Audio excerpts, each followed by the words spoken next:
نحمده ونصلي على رسوله الكريم اما بعد بسم اللہ الرحمن الرحیم السلام علیکم ورحمۃ اللہ وبرکاتہ۔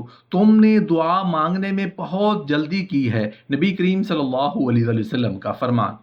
نبی کریم صلی اللہ علیہ وسلم نے کس کو کہا کہ تم نے دعا مانگنے میں بہت جلدی کی ہے؟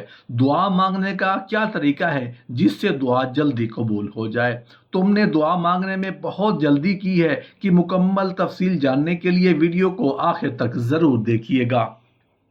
حضرت عائشہ رضی اللہ تعالیٰ عنہ فرماتی ہیں کہ ایک دن میں نے دیکھا کہ نبی کریم صلی اللہ علیہ وسلم بہت خوش ہیں۔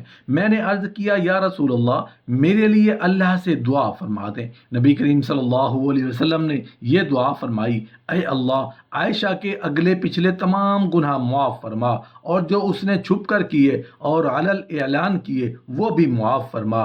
اس دعا سے خوش ہو کر میں خوشی کے مارے لوٹ پوٹ ہو گئی، جس سے میرا سر میری گود میں چلا گیا۔ نبی کریم صلی اللہ علیہ وسلم نے فرمایا، کیا تمہیں میری دعا سے بہت خوش ہو رہی ہو؟ میں نے کہا، مجھے آپ صلی اللہ علیہ وسلم کی دعا سے خوشی کیوں نہ ہو؟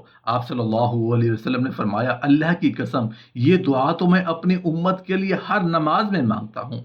حضرت فضالہ بن عبید رضی اللہ عنہ فرماتے ہیں کہ ایک مرتبہ نبی کریم صلی اللہ علیہ وسلم تشریف فرما تھے، اتنے میں ایک آدمی نے اندر آ کر نماز پڑھی اور پھر اس نے یہ دعا مانگی، اللہم اغفر لی وارحمنی، اے اللہ میری مغفرت فرما اور مجھ پر رحم فرما۔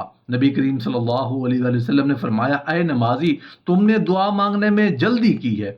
جب تم نماز پڑھ کر بیٹھ جاؤ تو پہلے اللہ کی شایان شان تعریف کرو اور مجھ پر درود بھیجو، پھر دعا مانگو۔ پھر ایک اور آدمی نے نماز پڑھی، پھر اس نے اللہ کی حمد و ثنا بیان کی اور نبی کریم صلی اللہ علیہ وسلم پر درود بھیجا، تو نبی کریم صلی اللہ علیہ وسلم نے اس سے فرمایا، اے نمازی، اب تو دعا کرو، ضرور قبول ہوگی۔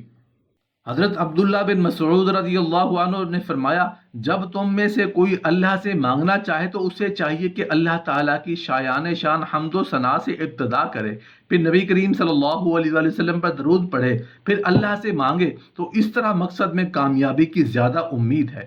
حضرت معاذ بن جبل رضی اللہ عنہ فرماتے ہیں کہ نبی کریم صلی اللہ علیہ وسلم نے ایک آدمی کو یہ کہتے ہوئے سنا، یا ذو الجلال والاکرام، تو نبی کریم صلی اللہ علیہ وسلم نے فرمایا، تیرے لیے قبولیت کا دروازہ کھل گیا، اب تو مانگ۔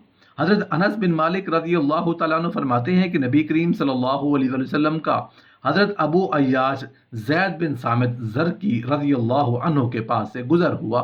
وہ نماز پڑھ رہے تھے اور یہ کہہ رہے تھے، اللہم انی اسألک بان لک الحمد لا الہ الا انت یا حنان یا منان یا بدیع السماوات والارض یا ذو الجلال والاکرام۔